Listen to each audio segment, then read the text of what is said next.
fifaliana lehibe indray no entina ety anoloana ety miarabantsika rehetra tonga soa atao tranon'Andriamanitra ary manona ny fiadanan'i Jesosy tompontsika izay tena lehibe tokoa izy io ao anatinao ao ka dia faly izay miarabantsika amin'ny anaran'i Jesosy. Tsy adino ihany koa tsika rehetra ny tokantrano manaraka izao fotoam-bavaka izao izay inoko fa hikasika ny fonao ihany koa ny Andriamanitra satria afaka manerana ny toerana rehetra izany fanatrian'Andriamanitra izany ka minao fa tsika manatrika amin'ny vatana eto dia anisan'ny andray voalohantsika any tokantrano manaraka amin'ny vatana ihany koa dia andray an'izany amin'ity androandroany ity hitako hoe mahafaly izany ary mendrika momena fiderana amin'ny alalan'ity tanan'Andriamanitra mitiafa-tanana mafy ho an'i Jesosy ianao Alleluia ary manasa anao hitsangana amin'ny toerana misy ianao. Alleluia. Tena lehibe ny Andriamantsika satria tsy misy azo arina amin'ny mihitsy na noviana sa tsy izany ve ary izany ny antony mampatonga antsika mihira rehefa misaintsaina ny famonjena nataon'i Jesosy teo ambony fijaliana manao hoe ianao irery ihany navidy izany tsisy afa-tsy ianao irery ihany ary izany ny antony irahantsika eto iravoravoantsika hoe tsy misy tahaka an'i Jesosy satria raha miaingana amin'ny tantaran'i Jesosy 4 taona lasa izay misaintsaina izany famonjena izany tsika tsy misy olona vita izany na dia milaza anao tahaka ny ahoana ary izy hoe omeko anao ny kintana omeko anao izao rehetra izao omeko anao ny haiko tsisy anao an'izany afa-tsy Jesosy ihany satria ny fitiavana lehibe indrindra dia izao hoe ny mahafoy ny ainy hamonjy ho an'ny sakaizany sa tsy izany ve dia izy ary ny olona vita an'izany dia tenenao amin'ny namanao akaikinao hoe tsy misy mahavita an'izany. Jesosy ihany mahavita an'izany. Alleluia. Tiafa-tanana mafy ho an'i Jesosy. Mitiafa-tanana mafy ho an'i Jesosy. Alleluia. Zavatra mahafinaritra sy lehibe indrindra dia izao hoe ianao sitraka an'izany fitiavana izany tamin'ny alalan'ny famonjena ary tena tamin'ny fahasoavana lehibe indrindra ny namonjeny asianao raha jerena ny fanasitranana nataony teo aminao fahasoavana ary tena hoe fanambinana avy amin'Andriamanitra namena fahalalana reny dokotera reny fa izao na hainy na nitahaka ny ahoana raha ny fandaliana nataon'ireo mpanao siantifika tsy misy mahavita ny vitan'i Jesosy tamin'ny fanasitranana natao teo amin'ny fiainanao. Amen. Sa tsy izany ve? Sitrana ianao izao Jesosy irery ihany nahavita an'izany tsy misy tahaka an'i Jesosy dia raha mety aminao faraparany dia mafiso amin'ny namanao hafa indray hoe tena miresy lahatra hoe fa tsy misy tahaka an'i Jesosy. Mety hiteny zavatra be dia be amin'ny namanao ianao inona fa izao miporofony fa androany andao porofontsika manoloana an'i Jesosy hoe resy lahatra izay fa tsy misy tahaka anao tena tsy misy tahaka anao afaka manofa ho fantananao ve ianao amin'izao fotoana izao dia hisaotra an'i Jesosy tena oky pololotra fisaorana an'Andriamanitra ny vavanao miainga avy ao anatin'ny fonao izao hoe misaotra Jesosy tsy olonafy izay fa ilay novidianao tamin'ny ranao ankasitraka sy hanome voninahitra ary hanandratra anao ito amin'ity toerana ity makasitraka ny amin'izao fotoam-bavaka izao Andriamanitra fa mbola tsy miovy ianao tena marina sy matoky amin'ny teninao ianao manao hoe naiza engona rona telo amin'ny anarako ty afovoany eto ianao Jesosy ary tsy hoe hipetraka eto fotsiny ianao fa tena hoe hitobaka eto indray ny fanatrianao Jesosy tsy miova ianao ary Andriamanitra avy indrindra ianao ilay rainy mandrakizay andriany fiadanana ndreto izay olonao miangohaka eo amin'loanao pololotra fisaorana noho ny sorehetra nataonao taminay makasitraka amin'ny fonay rehetra izay Jesosy ary te ameny voninahitra avo indrindra te ameny tera afaty anatinay iray manontolo mihitsy izay andrany anambarana fa tena tsisy toanao Andriamanitra tsy misy afaka hoarina aminao na dia kely ara Jesosy fa androany izay dia tonga eto iray feo izay androany iray saina izay androany iray fo izay androany ikorina eto ny herinao amin'ny alalan'ny fiderana izay asandratray ninina kosa nefa herin'ny maizina za mandidy tsy manam-pahifanana dia kely aza naiza amin'ny anaran'i Jesosy tsy ambinina tsy manana fahifana eto amin'ity toerana ity fotorotoro androany manoloana anao Jesosy fanahy mangorakoraka androany manoloana anao Jesosy tsy ho ataonao tsinitsinina izany amin'ny anaran'i Jesosy indaontsika mbola ity tanana mafy an'Andriamanitra. Alleluia, alleluia, alleluia, alleluia. Andaontsika androany iravoravo sambatritsika manana an'i Jesosy sa tsy izany ve tena sambatra ka andaontsika iravoravo amin'ny alalan'ny tirity hoe tsy misy tahaka an'i Jesosy marina fa mangatsiatsika ny andro fa arakaraka ny etsehanao anatin'ny fiderana mamianao fanana ny ara-panasy ny ara-nofonao ny fanamasina dia mety amin'ny fonao rehetra amin'ny anaran'i Jesosy andao atsika nomboka.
Siona ancora fifadiana maia Jesus.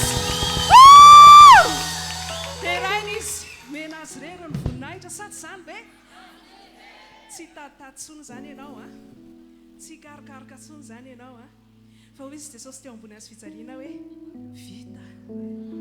Inona ny zavatra mahaory ianao izao a mety vo izao ianao vao tonga eto amin'ity toerana ity tao anatin'ny olana ao anatin'ny olana ianao izao tena marary ianao izao tena kivy ianao fa izao raisy fotsiny tompo dia hanjaka eo amin'ny fiainanao izy a vita zavatra rehetra azarato an'i Jesosy ny tananao ne dia akopio no mahasonofonao tsy haiko hoe vafiry taona izay nandraisanao an'i Jesosy tsy haiko hoe tamin'ny fotoana manahoana no nanoloranao tena ho azy ary taminao vinona no nanaovana batisanao fa ny zavatra mahafinaritra misaintsaina dia izao hoe voavonjy saotra an'i Jesosy sika fa tena lehibe dia lehibe izany fahasoavana nomeny izany ary tsisy araka ny teniny hoe tsisy mahaory antsika satria izay mintsy matoky azy a ary izay miantso ny anarany tsy maintsy vonjena ary ny zanany malalany a na dia matory azy mahay manome zavatsoany izy izany Andriamanitra ao ary dia ahoana moa mampatonga antsika antsehanao hoe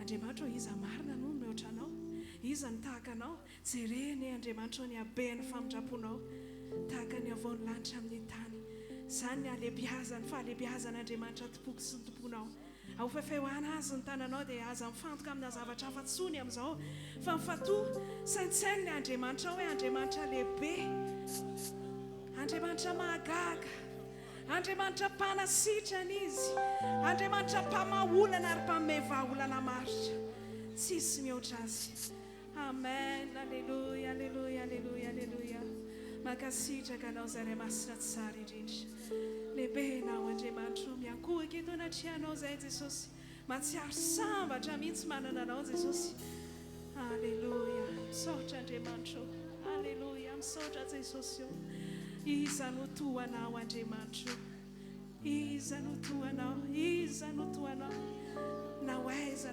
izay tsy ahita mihoatra anao amen misaotra anao zay Jesosy mankasitraka Jesosy iza no toanao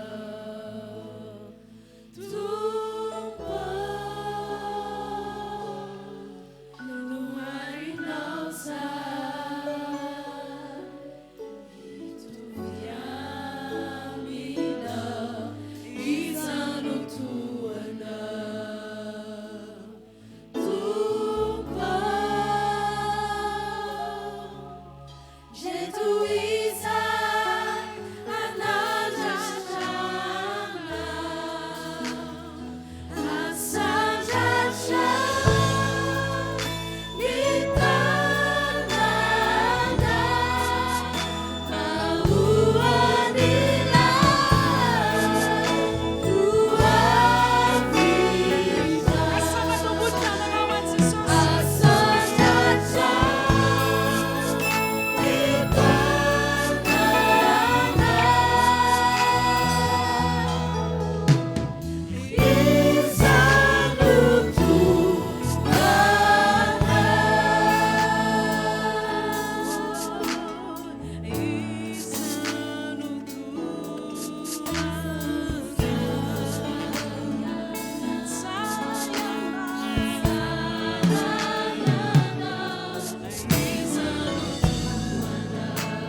Sandraton fonao rehetra ny feonao.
feonao fonao rehetra.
Tena tsisy toan'Andriamanitra tokoa dia nahavonjy asianao. Halleluja, misaotra Tompo. Mankasitraka Tompo fa fotoana lehibe teo amin'ny fiainana indray ny ankovana sy ny lerananao. Mankasitraka raha eo, mankasitraka Jesosy eo, misaotra raha eo. Menanao ny antsa, misaotra ny terany voninahitra mandrakizay mendrika ianao, tsisy toanao Andriamanitra. Eto izay manandrape misaotra sy ankasitraka anao Jehovah Ray masina tsara indrindra.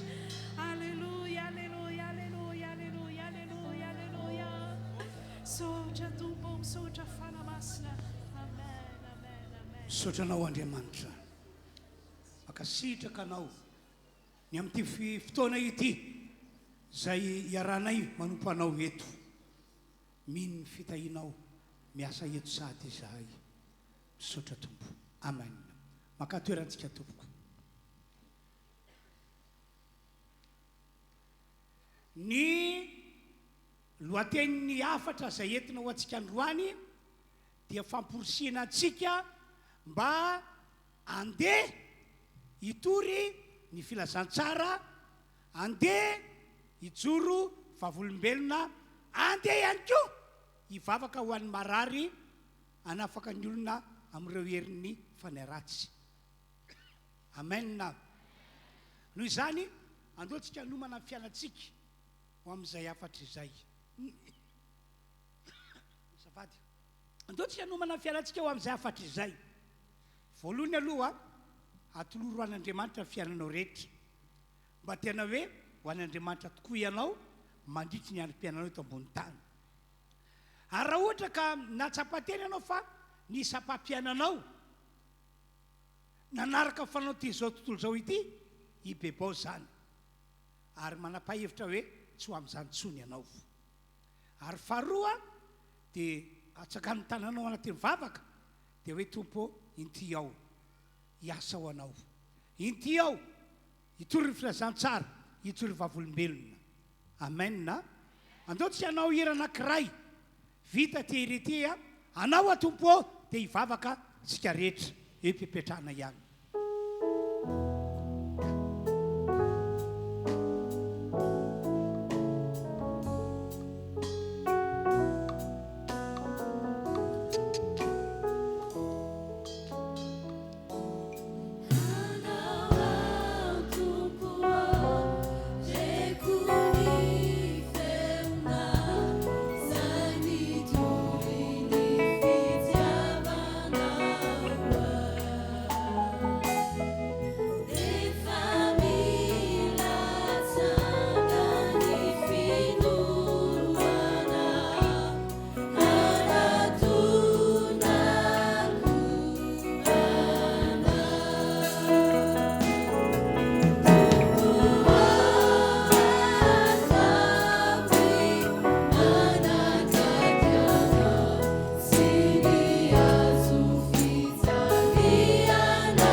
samy manokatra vavana izy apetrao eo amin'ny fonao tananao amafiso fa ianao dia ho an'Andriamanitra mandritry ny androm-piainao rehetra ary ibebao tokoa raha sanatria ka nisy ampampiananao mbola nanaraka fanaon'ity izao tontolo izao ity avy eo lazao amin'Andriamanitra fa hitorony filazantsara ianao hijoro vavolombelona ianao hivavako any marary ianao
Jesu onirani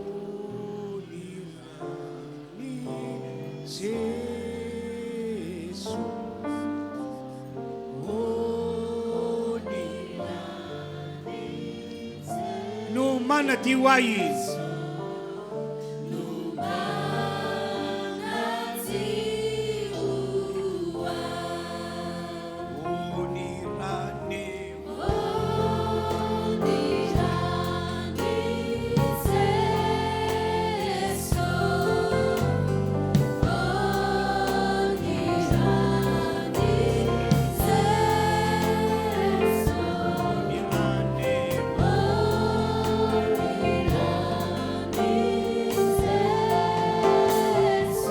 Siai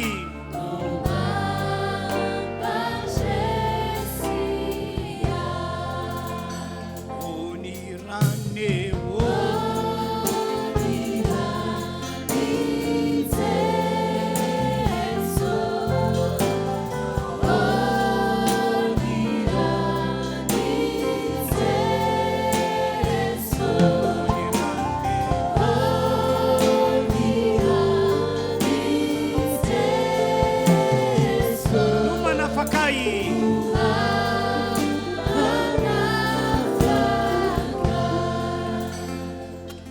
atoka fotoana zay nambarako teny Andriamanitra aho ho anareo mpitarika fiderana masimy makatorana avokoa azy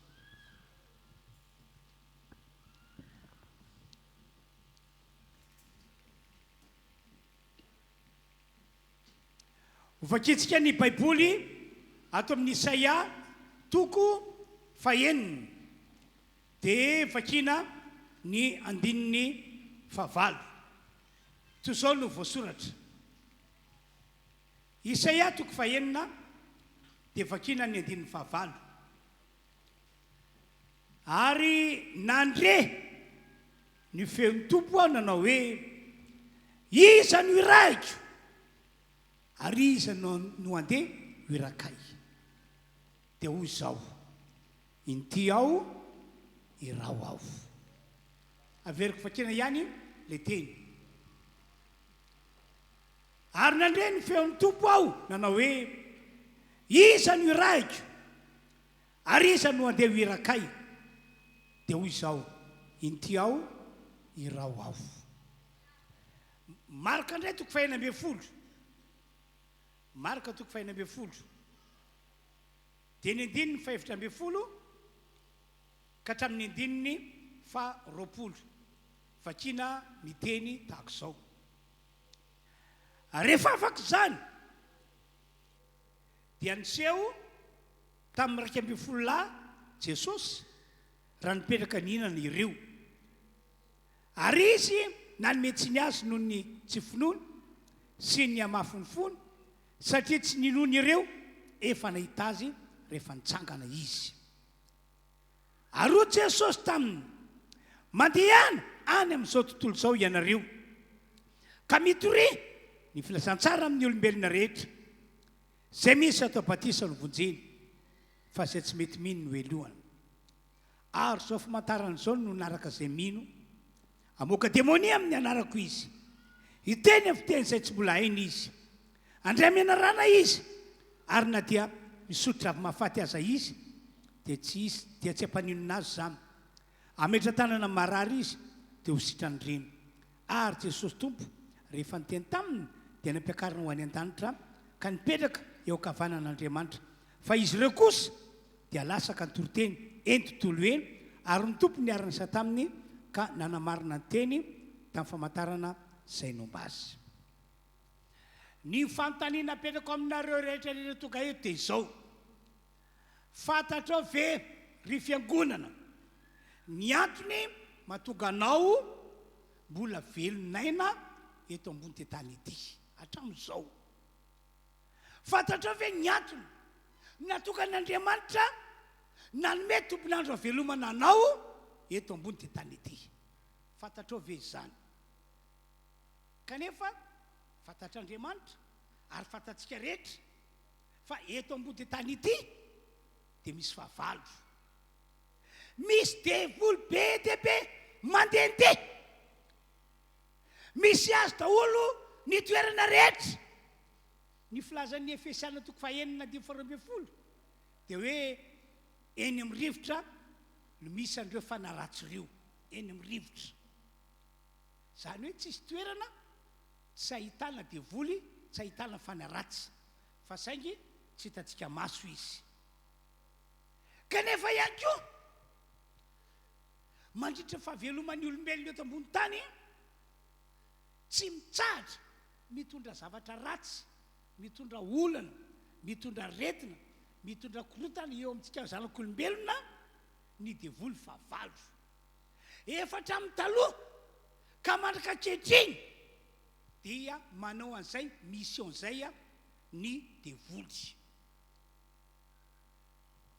Zao no teny voalasan'ny Apokalipsy toko 12:12 hoy Andriamanitra tena loza ho an'ny tany sy izay rehetra ho aminy. Tena loza ho an'ny tany satria le devoly nesorina tao an-danitra dia nazera tety ambony tany. Dia ety ambony tany ray zany izy no manao ny asa ratsiny. Dia ilay namarako teo, mitondra olana, mitondra retina, mitondra tsy fahatombanana, mitondra savorovoro, mitondra korotana. Zany ho ataony. Manamafy an'izany ihany koa ny teny nataon'i Paoly apôstôly Timoty faharoa toko faha 1:1. Hoy Paoly, aoka fantatra rehefa any aparany any dia isy andro mahory. Taloha efa nisy io andro mahory io, efa nisy andro mampijaly olombelona, fa any aparany, zany io amin'izao vaninandro miaina antsika izao dia mafimafy kokoa noho ny teo aloha ny fahoriana mitranga eto ambony tany. 2 fois na 3 fois na 4 fois ny heriny tany aloha no heriny amin'izao fotoana izao. Ny devoly daholo no fototra zany rehetra zany ry havana malala. ary na dia jesosy azy nefa nyteny ahoana ho jesosy any amin'ny jaolina toko 10 andehan'ny 10 ny devoly tsy tonga ratsangalatra andringana amony tsy tonga izy ratsandrava anapotika ny fiainan'ny olona zany riavana malala ny zava-misy eto ambony tany fantatr'Andriamanitra tsara zany ary efa hitantsika ny fahamarinana zany teo amin'ny fiainantsika kanefa maninona mbola velan'Andriamanitra velona eto ambony tany ety ihany isika raha ny hefintsika na ihany koa ny eritreretintsika tsara hoe vaovaovotsy ny fanahy tonga dia fa hoentin'Andriamanitra any an-danitra hiarakonina aminy mandrakizay any an-danitra tsy zay ve mety fa maninona no mbola velan'Andriamanitra velona eto ambony tany ety ihany olona fa maninona ary misy arakarazan'ny olona efa tena misento hoe ohatrany tsy teo velona intsony aho ohatrany tsy teo velona intsony aho kanefa dia tsy tanteraka faniriana fa mbola avelan'Andriamanitra velona eto ambony tany ety ihany izy fa maninona fa misinona inona ny tian'Andriamanitra tongavana fa tena loza dia ity reo devoly favalo reo amin'izao vaninandro misy antsika izao dia manao ezaka fara zay mafy mba hisintomana antsika hiverin-dalana hiemotra hiala amin'i Jesosy ary ny tanjon'ny devoly dia hoe mba ho very tahaka ny devoly isika any fahaverezana ary raha ny voalazan'ny baiboly sy izay fahitako dia manana fomba maro hoentina hisintomana ny olona mba hiemotra sy verin-dalana ny devoly fahavalontsika ohatra zao le nambarako tery aloha mitondra olana izy ka rehefa tojo-olana mpino anankiray tojo zavatra sarotra tojo zavatra manahirana tsy voavany androany tsy voavato anatin'ny 2 andro 3 andro 2 volana 2 volana na maherin''zany tena possible ho kivy kely mpino e possible ho kivy izy dia na mitsanga rehefa kivy izy miemotra verin-dalana miala amin'Andriamanitra miala amin'i Jesosy fantatr'Andriamanitra ny fisian'izany eto ambony tany ity kanefa mbola ataony velonaina ihany ianao ry Jodasy zao a vitany devoly mihitsy no nitaona azy mba hivadika amin'i Jesosy kanefa dia apôstôlin' Jesosy izy ohatrany tsy mampino ingeny mieritreritra hoe apôstôlin' Jesosy kanefa navita nivadika tamin'i Jesosy tsy tamin'izany andro zany ihany no efa nisy fisehoan-javatra fa hatramin'izao vaninandro misy antsika izao a tena ndraindray mampametraka fantaniana hoe fa maninona misinona satria niarahana hita atao tam-piangonana fa vehivavy na lehilahy tena mahafana fo be mihitsy izy tena mahery be mihitsy izy mpitory teny izy mpitory vavolombelona izy kanefa taty afara gaga anao mahita azy niemotra ny verin-dalana lasa olony zao tontolo zao indray zava-misy zany riavana tsaroko tamin'izany fotoana zany mbola tanora dia tanora zahay dia nisy lehilahy anankiray zay tena mahafana fonga zany lehilahy zany mpitory teny akalamanjana ary na dia efa tsy navita nytory teny intsony ary ny tanora tamin'izany izy tsy maintsy hitanao tory filazantsara akalamanjana jory vavolombelona tsy laza ny anarany aho tateorina gaga ianao mahita ny fiainana mahita azy tsy nitory teny intsony fa lasa sarim-bavy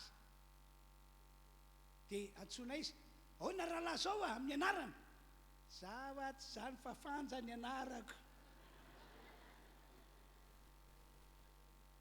vetivety eo lasa fanja ny anarana fietsiny fietika vehivavy fitena vehivavy hitanao zany ny atakina devoly karazana atakina devoly mazony olona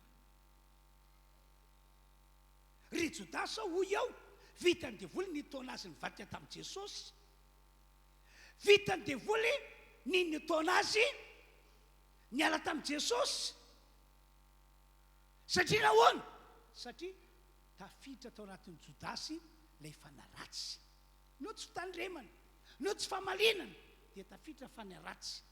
Andao nge vakitsika ny voalaza liko toko faharoambiroapolo andininy fahatelo ka hatramin'ny diny fahaenina, fa Satana niditra tao anatin'ny jodasy, ilay atao hoe Iskariota, anankiray tamin'ny 12 lahy, dia nakao amin'ny lohan'ny mpisorona sy ny lehibe ny mpiamina izy, ka niresaka taminy ny amin'izay amadihany an Jesosy amin'ireo. Dia faly ireo ka nanaiky hanome vola azy, ary nanaiky izy ka mitady izay andro azahoany hamadika azy amin'ireo amin'ny tsy misy olona. Tafiditra tao anatin'ny jodasy ny fanaratsy ny devoly, dia tsy tonga sainy intsony izy, fa ny mety aminy dia hoe ny mamadika an Jesosy. Dia nampalahelo moa fa lasa ratsy fehefara jodasy, lasa nanantona ny tendany tamin'ny tadimody dia namony teny, dia nijerena tamin'ny tany izy ho ny baiboly, dia vaky ny kibony bororaka ny tsinainy. Izay ny fehefaran'ny jodasy. Mitovy amin'izany ihany koa ny nanjo any Ananiasy sy Safira, mpino kristianina tamin'ny andron'ireo apôstôly. Izany hoe tamin'ny andron'ireo apôstôly zany dia efa nisy olona navita ny hemotra ny verin-dalana nanao ny tsy fanao, satria nahoana? Satria tafita n'ilay devoliny ny misiona, tena tafita ny devoly. Ho an'ny Ananiasy sy Safira moa dia voalaza fa voataona ny devoly mba hanota ry zareo. Ho antsika mpino tsika kristianina tsy natao hanota zany mihitsy isika, satria araka ny voalaza Petera voalohany toko faharoa andiny fefatra amby roapolo, efa nentin'i Jesosy teo ambony azy fijaliana fahotantsika, ary nanokata fotoana ninotsika an Jesosy, nandraisantsika an Jesosy, dia nisy herin'Andriamanitra nanafaka antsika tamin'ny fahotana, dia nalevina Jesosy, dia nety Jesosy fahotantsika iny nalevina tany am-pasana, nitsangana tamin'ny maty Jesosy, fa le fahotantsika najanona tao am-pasana. Dia isika indray rehefa nino Jesosy dia napresin'Andriamanitra tamin'ny alalan'ny fahafatesany Jesosy, tamin'ny alalan'ny batisa, dia natao batisan'ny rano nasitrika isika, dia nalevina tao anaty rano niaraka tamin'ilay fahotantsika, navoaka vao anaty rano avy eo, tsy tondra ilay fahotana iverina ivoaka vao anaty rano, fao ny baiboly manao hoe ary natsangana ho amin'ny fiainana vaovao ianao. Romana toko fahaenina no misy an'izay teny izay, natsangana ho amin'ny fiainana vaovao. Dika zay zany ny olona tena manana Jesosy, tena manana azy mona sy mitoetra ao anaty, dia tsy manota intsony, tsy milanja ota intsony. Dia tanteraka ilay koretana faharoa toko fadimy dia fafito ambin'ny folo manao hoe koa misy olona ao amin'ny Kristy dia olom-baovao izy, efa lasa ny zavatra teo aloha, ndreo efa tonga vaovao ireo. Fa ny amin'ny Ananiasy sy Safira dia niverina nanota ry zareo, lasa nanota ry zareo. Iny ny antony, satria tahaka nahazo any Jodasy mihitsy no nahazo any Ananiasy sy Safira. Jodasy zao araka io teny lay liko toko faharoa amby roapolo andimy fahatelo sy fahaenina dia hoe tafiditra tao anatin'ny Jodasy lay fanahy ratsy na lay devoly, dia zay natonga azy navita nivadika tamin'i Jesosy. Fa Ananiasy sy Safira indray dia voalaza amin'ny baiboly hoe tafiditra tao amin'ny fony, nazo toerana tao amin'ny fony ny fanahy ratsy, dia natonga azy nanota. Andao vakitsika izay tantara izay, Asin'ny Apôstôly toko fadimy andiny voalohany ka hatramin'ny andiny faraka ambin'ny folo. Fa nisy kosa lehilahy atao hoe Ananiasy sy Safira vadiny nivarotra tany, ka nanafenany ho azy ny vola vidiny, ary ny vavy koa nahalala izany, dia nety ny vola sasany vidiny, ka napetrana teo alohany ny tongotry ny apôstôly. Ary Petera, ry Ananiasy, nahoana Satana no nameno ny fonao andainga amin'ny fanahy masina ka anafina vola sasavidin'ny tany. Fony tsy namidy, tsy hanao ihany va izy? Ary rehefa namidy, tsy hanao anaovanao izay sitraponao koa va? Nahoana no misaina izany tao am-ponao ianao? Tsy nandainga tamin'ny olona ianao fa tamin'Andriamanitra. Ary Ananiasy noho nandre izany teny izany dia nikarapoka ka afaka niaina dia raiky tahotra loatra izay rehetra nandre izany. Ary nitsangana ny zatovo dia nofonosiny faty ka nentiny nivoaka dia nalevina. Ao amin'ny andiny fahatelo, fakitsika, ry Ananiasy, nahoana Satana no nameno ny fonao? Ny any Jodasy tafiditra ilay devoly tao anatiny dia navita nivadika tamin'i Jesosy. Ny an'ny Ananiasy Safira kosa nahazo toerana tao amin'ny foniny ny devoly dia navita nanota ry zareo. Dia ratsy fefara Ananiasy, ratsy fefara Ananiasy, ry fiangonana, mila mitandriny isika amin'izao andro avelomantsika izao. Fa eto amin'ny tany be devoly mandehandeha isika. Ary zany devoly zany tsy mipetraka fotsiny any toerana misy azy ihany fa manao mission. Dia santionany amin'ny mission, to amin'ny isika mba hemotra sy heverin-dalana, to amin'ny isika mba hanota amin'Andriamanitra. Ankoatran'izay, tonga izy mitondra olana, mitondra atsarotra, mitondra zavatra manahirana, mitondra ina ihany koa karazany zavatra zay azo lazaina hoe mampiseto dia entiny devoly daholo. Zao no teny nataon'i Paoly any amin'ny boky amin'ny Efesiana 4:7-20. Hoy izy, mitandrema ianareo izy izy satria fantatro fa zany mihitsy no ataony devoly amin'izao vanandro zao. Tsapako ny fiainako ny zavatra ataony, mitatoerana hidirana atao anatiko izy, fa tsy ekeko mihitsy mijoro aho manohatra azy. Ka dia hoy izy amintsika, mitandrema ianareo, aza manome fitoerana ho an'ny devoly, aza manome mihitsy na inona fomba fiasana, na inona fomba fanaony. Io voasoratra io, aza manome fitoerana ho an'ny devoly. Petera indray moa dia niteny toy izao, Petera 2:5-9 hatramin'ny 5. Mitandrema ianareo, hoy Petera, tena mahonona teny. Tsapako zany fa ny devoly fahavalontsika dia mandehandeha tahaka liona mierina mitady izay arapany.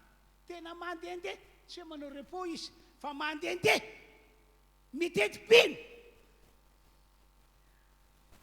Mahonona teny, miambena fa devoly fahavalonareo mandehandeha tahaka liona mierina mitady izay arapany. Dia amin'ny 5, toero izy, toero, satria mampahorona ilay devoly. Zao mihitsy ny tenin'ny Petera, toero izy. Fanampiny, miorena tsara ianareo amin'ny finoana, satria fahafantatrareo fa zany fahoriana zany dia manjony ny olon'Andriamanitra rehetra. Zany hoe ny devoly zany tena mampahory, tena mampahory olona. Zany tantarako aminareo zany ry havana, ny santionany amin'ny zavatra misy eto ambony tany amin'izao andro diavintsika izao. Ary maro ampeny kristianina no efa lavo ny devoly. Fantatr'Andriamanitra daholo zany rehetrarehetra izany. Kanefa maninona hoy aho no mbola velan'Andriamanitra velona eto ambony tany ety ihany isika? Fa maninona? Fantany hoe misy fanafiana ataon'ny devoly eo amintsika. Fantany fa misy amintsika izay notafiany no lavony. Fantany fa misy antsika amin'izay notafiany devoly no babon'ny devoly ary lasa azo indray any devoly indray. Fantany zany. Inona ny antony? Paoly apôstôly no mitondra fanazavana amintsika amin'ity andro androany ity. raha tsy fantatrareo izy izy dia ampahafantariko ireo ny antony mahatonga antsika mbola avelan'andriamanitra velona eto ambony ty tany ety ihany, mbola meny tombonandro ihany. Zao no teny Paoly Filipiana toko voalohany dia faraka amby roapolo, hoy izy fa Kristy no antony avelomako. Raha tahaka zany a dia tsisy antony mbola avelomako eto ambony tany, fa Kristy ny antony avelomako. Zany matsy fa nahazo révélation Paoly apôstôly, nampahafantarany fanahy masina azy tamin'izany fa tsara lavitra ny any an-danitra, tena tsara lavitra ny any an-danitra. Dia hoy Paoly tena sanganena ozy izy, tena sanganena teo any an-danitra zao dia zao aho any amin'izay misy an Jesosy satria tsara lavitra ny any an-danitra. Kanefa ihany koa te hijanony eto ambony ty tany ety aho satria fantatra ny asa nakinin'Andriamanitra amiko mandritra fahavelomako eto ambony tany, satria fantatro ny andraikitra miandra eto ambony ty tany ety. Inona zany ny fanapa-kevitra raisiko ho any an-danitra aveo satria tsara lavitra ny any, sa kosa ny anao zay mahafapo an'Andriamanitra mandritra fahavelomako eto ambony ty tany ety. Fantatry Paoly apôstôly ny tanjon'Andriamanitra, zany natonga azy ny teny hoy aho, hoy izy hoe fa Kristy no antony avelomako. Andao nge vakitsika manomboka amin'ny 1:20 dia hatramin'ny 1:20, fa Kristy no antony avelomako ary raha mifahafatesana no azoko tombony. Kanefa raha ny velona amin'ny nofo no avokaran'ny asako dia tsy hitako izay hovidiko, fa sanganena eo anelanelan'izy roa ao maniry ala ka ho any amin'ny Kristy satria tsara lavitra azy zany. Kanefa kosa ny toetra eo amin'ny nofo no mahasoa anareo kokoa, ary satria matoky zany aho dia fantatro fa hitoetra sy haritra eo aminareo rehetra no azahoanareo fandrosoana sy fifaliana amin'ny finoanareo. Tena araka io teny io verevitry Paoly dia teo vao fantany tamin'izay hoe fantatro ny antony mahatonga mbola velonaina mandrika ankehitriny. Fa raha mieritreritra ny ady atrehako aho dia te handao an'ity tany ety faingana satria efa azoko tamin'ny révélation fa tsara lavitra any an-danitra. Dia zay nataoko amin'ny Paoly ny teny hoe any an Timoty any fantatro zay noko. Zany no mahatonga miaritra n'izao zavatra rehetra izao. Mafy amiko ke hoy Paoly zao atakina devoly mahazoazo ao e, mafy amiko ke zao zavatra mampahory mampijaly ataon'ny devoly zao e, mafy amiko ke zao ady atreko isanandro zao e. Ohatra mampititeny hoe Andriamanitra ao alefa malaky aho alao any aminao satria efa nasehoanao tako fa tsara indrindra ny any aminao. Fa izao misotranao Andriamanitra ny amin'ny miny programma nasanao, ny amin'ny sitraponao fa ny ovelo eto ambony ty tany ety no mety amiko. Zay no mety amiko raha ny sitraponao ny jerena. Dia inona moa tena andraikitra lehibe nakinin'Andriamanitra tamin'ny Paoly, ny andraikitra nakinin'Andriamanitra taminy dia ny amonjy fanahin'olona be dia be eto ambony ty tany ety, indrindrindrindra fa ny amonjy fanany jedlisy. Fa ny fanany Jiosy moa dia efa nakinin'Andriamanitra, nakiny Jesosy tamin'ny Petera sy ireo namany. Fa ny fanany jentrisa dia nakinin'Andriamanitra, nakiny Jesosy tamin'ny Paoly apôstôly. Vao converti mihitsy Paoly dia efa nilazan'Andriamanitra hoe zao ny antony ny antsoko anao sy amelako anao velona eto ambony ty tany ety, zao ny mission anao Paoly. Dia andao nge vakitsika indray amin'ny Asin'ny apôstôly toko 10 hoe 2:4 hatramin'ny 5. Ary raha nanao fampompivavana ho an'ny tompo sy ny fadiana ireo dia hoy ny fanahy masina, karazana confirmation ity, atokany ho ahy Barnabasy sy Saoly, na hoe Barnabasy sy Paoly, hanao ny asa zay efa niantsoko azy. Ary efa ny fadiana sy ny vavaka ary nametra tana taminy izy dia nandefa azy. Ary efa ny raha mifanahy masina izy roa lahy dia nidina ka ny Seleokia izy ka niondrana tsambo teo ankany Kiprosy. ary no tokatany Salamisy izy dia nitory ny tenin'Andriamanitra teny amin'ny sinagoga jiosy ary nitondra ny jaona koa ho mpanampy azy izy. Dia ary amin'ny andininy 7:20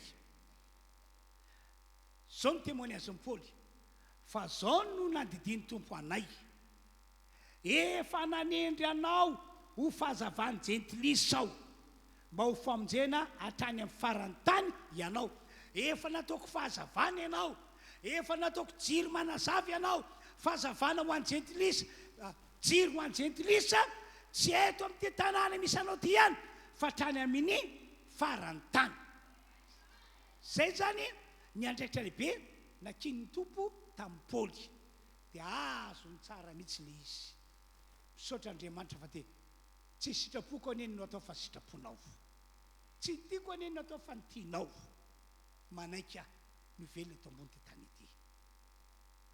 Ary satria fantatry Paoly tsara ny andraikitra nakin'ny Jesosy taminy le misy eo fantany tsara, satria fantany tsara ny antony namelan'Andriamanitra azy ho velona eto ambony tany le misy eo zany fantany io.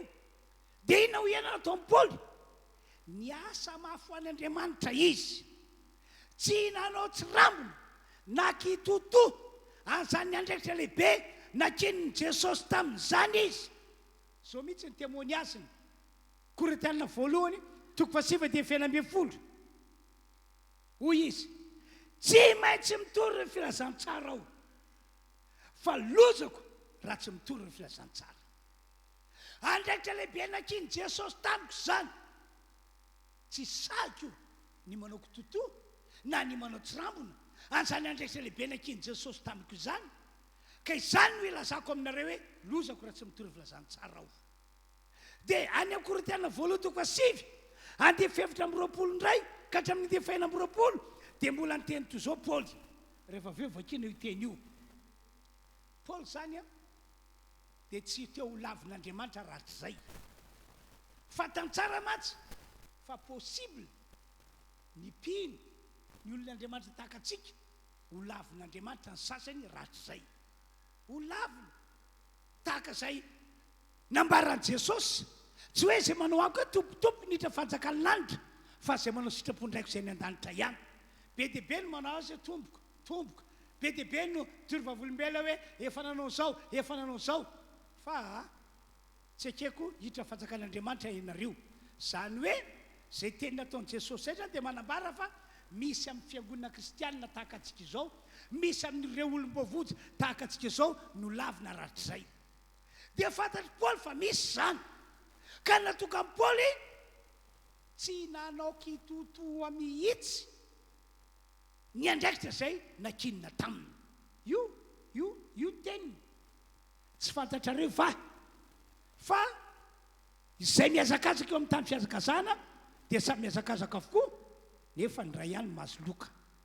Miazakazaka toy izany mba azahoanareo fanoarina aloha zay.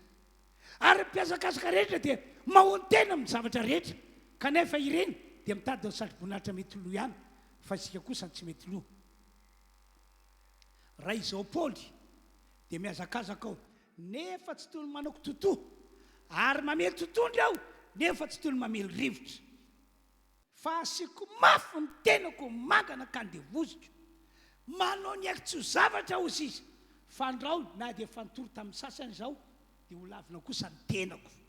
Zay le hoe possible ho lavin'Andriamanitra ny fiangonana mpino kristianina ray na roa na telo arak'izay hitan'Andriamanitra avy any an-danitra. Ry fiangonana rehetra tonga eto, tsika tsiraray avy io a dia mitovy amin'ireo apôstôly sy ireo mpianatra Jesosy mihitsy, mitovy amin'ny Paoly apôstôly akeo isika reo, samy nametrany Jesosy andraikitra isika, na ireo apôstôly sy ireo mpianatra na i Paoly apôstôly samy nametrany andraikitsika rehetra dia ny hitory ny filazantsara eto ambony tany ety mba ny ampiseho ny mahafahazavana antsika any amin'ny jentilisa eto ambony tany ety, ary ny hitsory vavolombelona amin'ny olona fa Jesosy no mpamonjy. Amen. Fony mbola velona nandeha tety ambony tany nge Jesosy dia efa nanatsitika an'izay teny izay e. Matio 10:9 hoy izy, mandehany ianareo izy izy a dia sitrany marary, atsakany maty, diovim-boka avao ny demonia, efa nazy mamaim-poana ianareo ka mizara mamaim-poana. Fa fahasoavana no namonjena anareo, no zany dia mandehana mizara fahasoavana mamaim-poana aman'olona ho Jesosy. Dia mialohan'ny hiakara Jesosy ho any an-danitra azy, dia ilay nivakina tamintsika terem-boalohany ny afatrafatra Jesosy, mandehana ianareo ka mitory filazantsara amin'ny olombelona rehetra. Mandehana ianareo ka mitory filazantsara amin'ny olombelona rehetra. Dia izay rehetra mino amin'ireny olon'ireny atao batisa ny rano.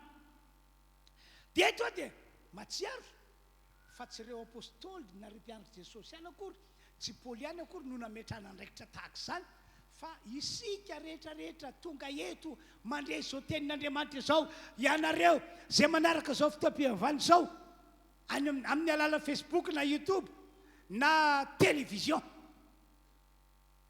dia mitovy daholo ny andraikintsika ka mahatonga antsika nataon'Andriamanitra velonay eto ambony tany.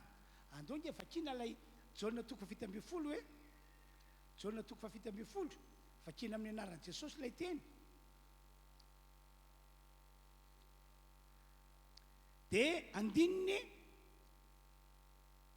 fa 20, tahaka ny nanoranao ahy ho amin'izao tontolo izao no mba nanorako azy kosa ho amin'izao tontolo izao, ary ho an'ireto no hanamasinako ny tenako mba hanamasinana ny fahamarinanao azy. Nefa 20, tsy ho an'ireto ihany no angatahako, fa ho an'izay mino ahy koa no ny teniny. Mazava ilay 20, 20 dia hoy Jesosy hoe raha io tahaka ny nanoranao ahy ho amin'ity zao tontolo izao ity no andrako andreto apôstôly reto mpianatra reto ho amin'izao tontolo izao.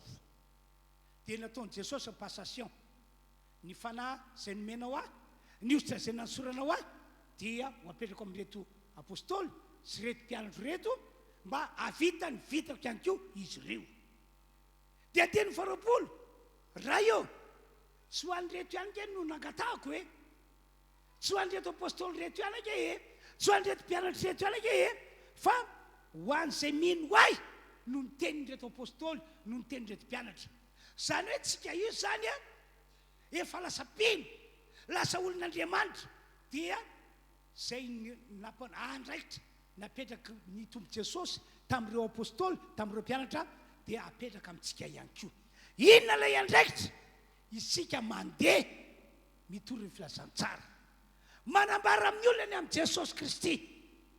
Isika mandeha mitory vavolombelona, milaza amin'ny olona fa Jesosy no mpamonjy, ary isika mandeha mivavaka ho an'ny marary, manafaka ny olona azo nerin'ny demonia, mitondra ny olona mba ho lasa olon'Andriamanitra, ho lasa mpianatra Jesosy. Zany zany no andraikitra kininy Jesosy amintsika rehetra tonga eto.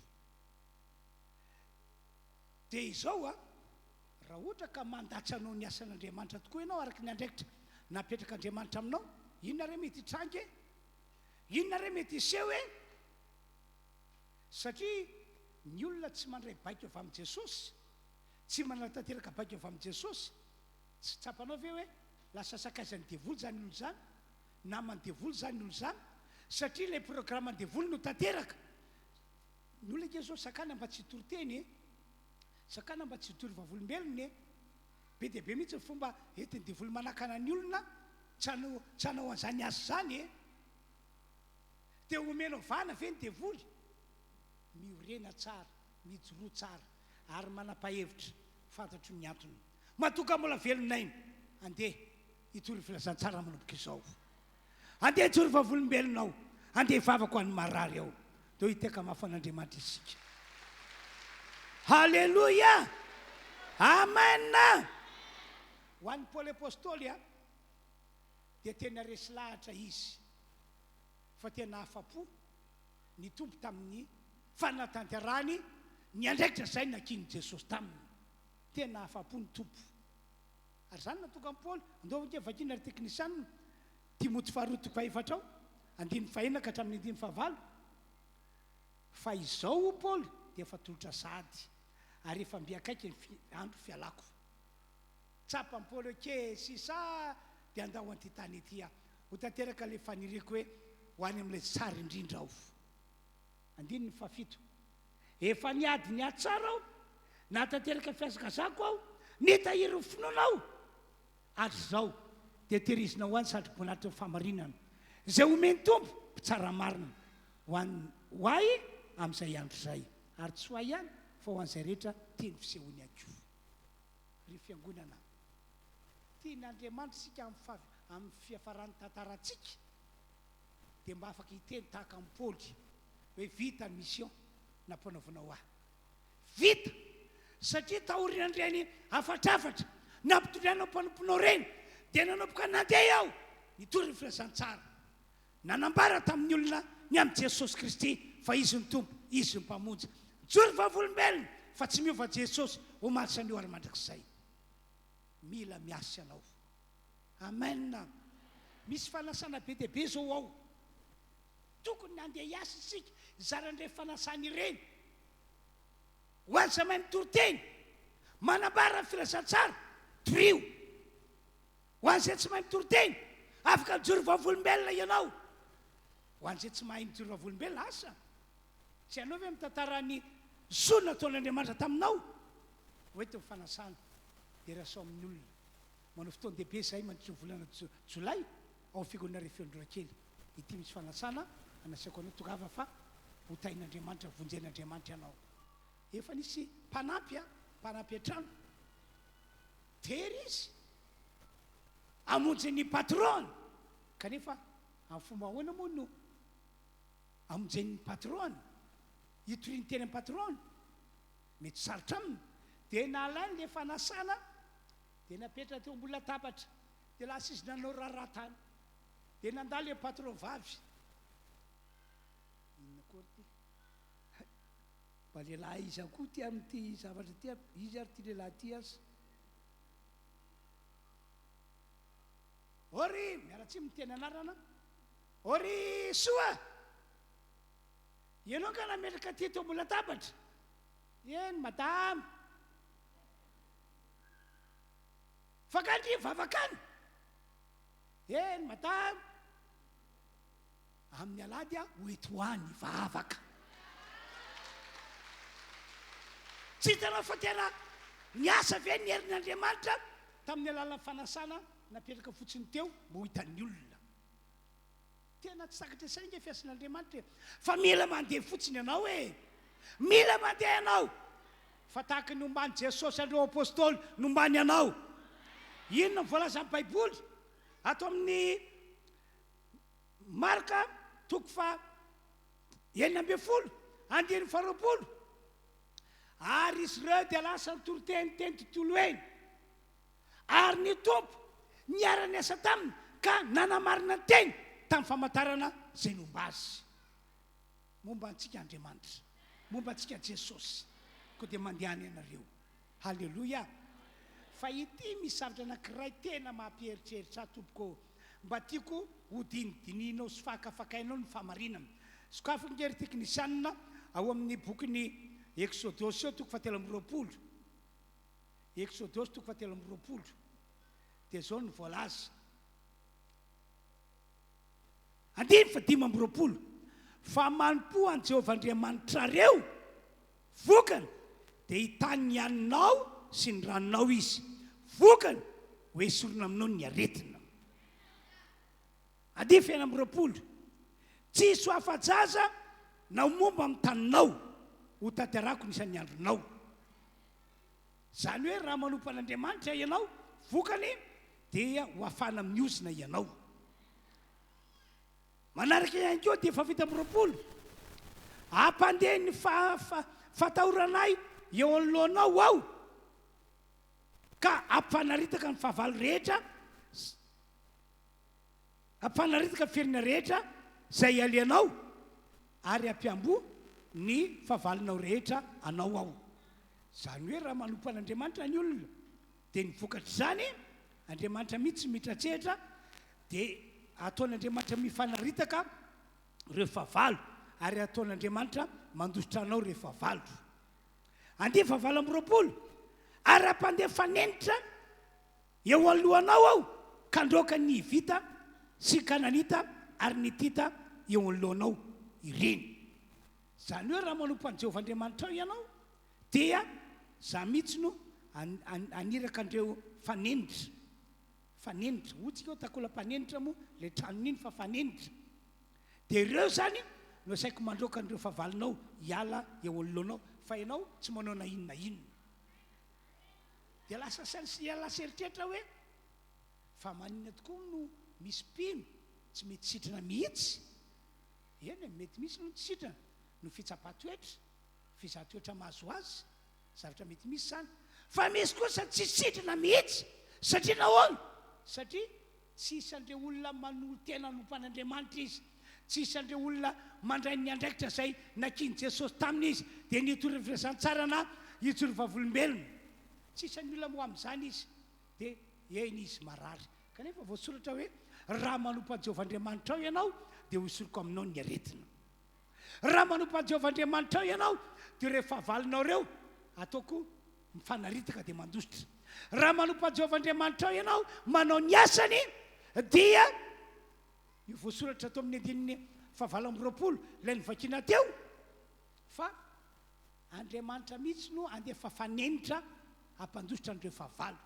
Dia re amin'ny andininy fa dimy amby roapolo moa dia hoe raha manompo an' Jehovah Andriamanitra ao ianao dia ho tahiko sakafo haninao, ho tahiko ny rano sotronao. Dia mety zany ny fiainanao e. Anjarantsika tompoko ny mieritreritra sy mandinika sao sanatria ka zay andraikitra nakin'Andriamanitra amintsika zay no ataontsika no tsy ataontsika mihitsy fa varimbarina amin'ny zavatra hafa isika andao hivavaka. Dia androantsika dia samy manolo telo Jesosy io fantatro ny antony mahatonga nomena tombon'andro avelomana. Velonao mba andray ny andraikitro hitory ny filazantsara jory vavolombelona amonjy fanan'ny olona marobe eto ambony ty tany ity, tahaka an'ireo apôstôly, tahaka an'ireo mpianatra ao, tahaka amin'ny Paoly apôstôly mihitsy. Dia tapao ny hevitra ao hoe vonina inty ao manomboka androany. Lay valitenin'ny Isaia mihitsy oko valitenitsika hoy Andriamanitra isa no raiko, isa no andeha irakay. Dia nieritrerika Isaia isa no amaly an'izany tsy misy. Dia hoy Isaia inty ao irao ao. Mila mamaly teny tahaka izany tsika. Misy fanasana be dia be ho zaraina rehefa aveo dia tena hiasa ho an'i Jesosy isika. Zay rehetra azonao ataovy daholo zany fa hombantsika ny tompo. Andao hivavaka tsika rehetra azy apetrao eo amin'ny fonao tananao dia manorateny samy mamaly hoe inty ao irao ao Andriamanitra, andeha ao aza miandry mahay mitory-teny, aza miandry malama vava fa mandehana amin'izao herinao zao fa ny tompo efa naniraka anao fa hombanao izy. Andao ary to dia vavaka tsika rehetra. Tonga dia mandroso avokoa ny mpidera rehetra tompoko.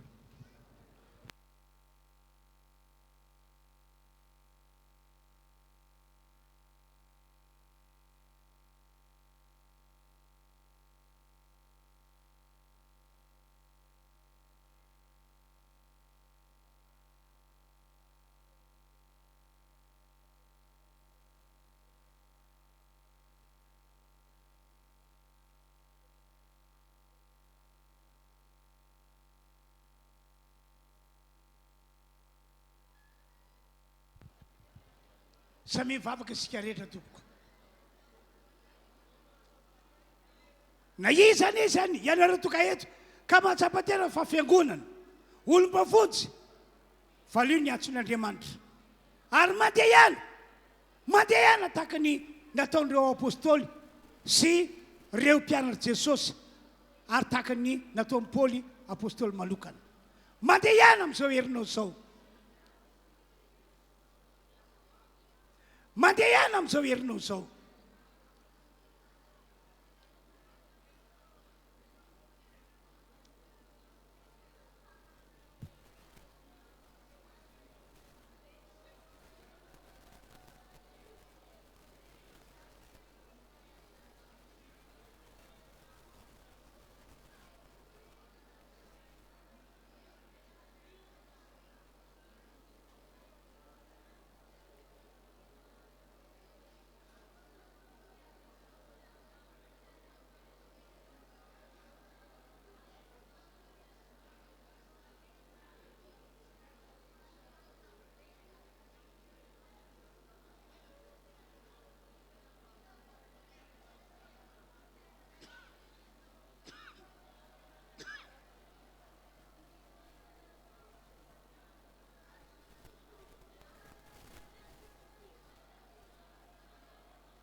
Samy vavaka izy, samy vavaka izy, samy vavaka izy.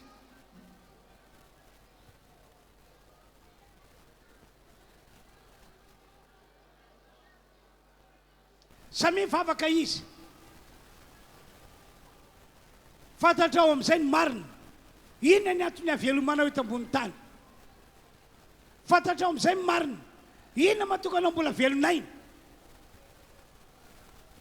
Mandehana amin'izao herinao zao, mandehana amin'izao herinao zao, mandehana amin'izao herinao zao. Ao anaty vavaka ratsy manao a, tonga dia ho sitrana ianareo izay marary, tonga dia ho sitrana. Raha vao hitan'Andriamanitra vonina ianao anatanteraka ny andraikitra, tonga dia ho sitrana. Tonga dia hivany ny olana, na inona le olana. Sarotra aminao ngamba ny mitady volatra amin'izay. Manao fagagana Andriamanitra anokatra lalana ho anao hitahina ara-bola eo amin'ny fiainanao. Samy vavaka izy. Anao atopo zay ny hirahiratsieritra manao. Alefa azy.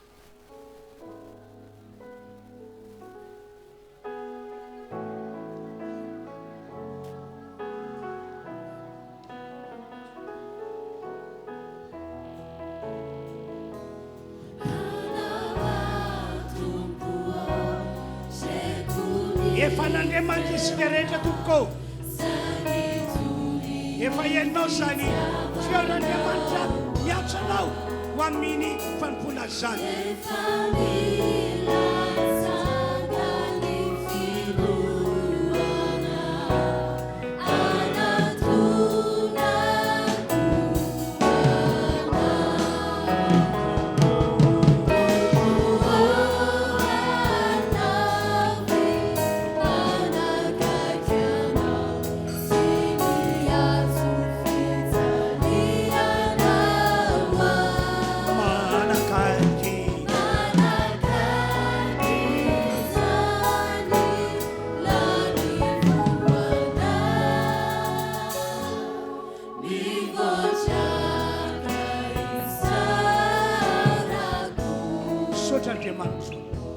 Misotranao ao, misotrany amin'ny namanginao anty fiangonana ity. Tianao fiangonana ho akasitrahana isan'andro isan'andro zao fiangonana izao, ka nambaranao taminy ny marina ny amin'izay tokony ho fiainana mandritra fahavelomany eto ambony tany.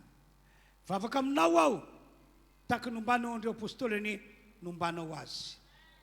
Aompy amin'ny asa fitoriana ny firaisan-tsara ny rehetra. Aompy sy amokatra amin'ny alalan'ny fitoriana fahavolombelona. Ho ampiasainao hitondra fanasitranana sy fanafahana ho andreo izay voafatry ny démonie. Ary ahita ny fitahinao mandritry ny androm-piainana izy. Misaotra Jesosy. Amen. Andoantsika aloha roso amin'ny fitondrana ny fanatitra. Manome sapafolo-karena ianareo. Zay ny voalasan'ny Baiboly. Ho anareo manaraka ny fotoam-pivavahana any tokantrano, manokana ny apafolo-karena ianareo. manao varakitra ianareo ny fanaovanareo zany a dia hitan'Andriamanitra ary hitahiny ny fiainantsika rehetra ka dia anao ireo anankiray sika dia mandroso ianareo izay tolona mpahafolokarena voakety anoloana tompoko rehefa avy eo dia tatazana manokana ny fanatra fanao mazatra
fanatitra isika rehetra mandroso ireo tompina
misaotra tompo isika afaka mitondra an'izay fanatitra izay tamin'ity androandroany ity a dao tsika hivavaka isotran'Andriamanitra ny amin'ny fotoam-pivavahana famporom-pivavahana nitondran'Andriamanitra antsika androany dia eo anatin'izay ho anareo izay mbola marary dia apetrao amin'ny faritra misy marary ny tanana fa amin'ny alalana vavaka ataoko dia iserin'Andriamanitra anasitrana anareo satria fantatro fa tena mpanasitrana Jesosy ary afaka mampiasa mpanompony izy fanasitranany ny olona marary. Misaotra ry Andriamanitra fa vita somatsara ny fotoam-pivavahana tamin'ity androandroany ity.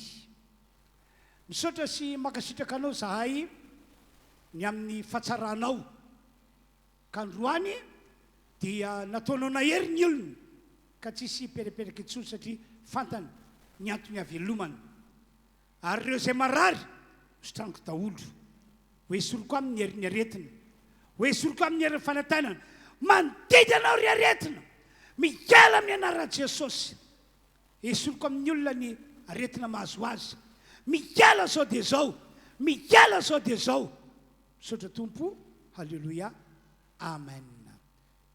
Teka mahafantompo isika.